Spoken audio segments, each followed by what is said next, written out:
harga di pasar. Nah, terkait dari pemantauan tersebut ada beberapa komoditas, salah satunya yaitu terkait dengan telur ayam ya. Kemarin sempat mengalami kenaikan cukup tinggi dari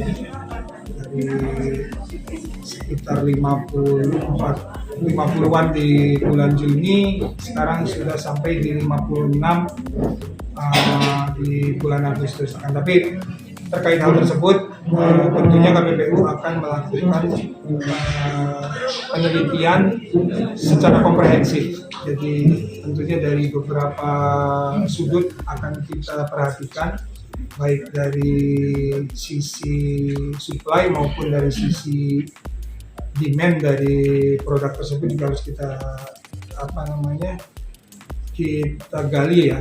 Jadi kita gali apakah sebetulnya penyebab kenaikan harga komoditas tersebut. Nah, jika kenaikannya ini memang misalkan ada kenaikan biaya produksi dan lain-lain, tentunya akan kita konfirmasi juga ke pihak suppliernya, supplier DOCK atau supplier dari pakan, seperti apa untuk yang terkait komoditas tersebut.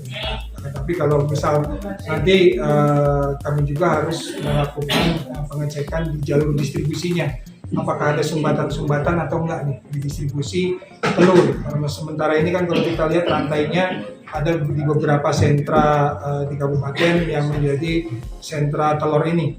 Nah, ini nanti akan dibawa ke kabupaten-kabupaten lain maupun juga ke pulau lain. Jadi perlu diketahui juga Sulawesi Selatan ini kan mensuplai tidak hanya untuk Sulawesi Selatan, jadi beberapa pulau baik di Kalimantan maupun di wilayah timur juga disuplai dari Sulawesi Selatan ini.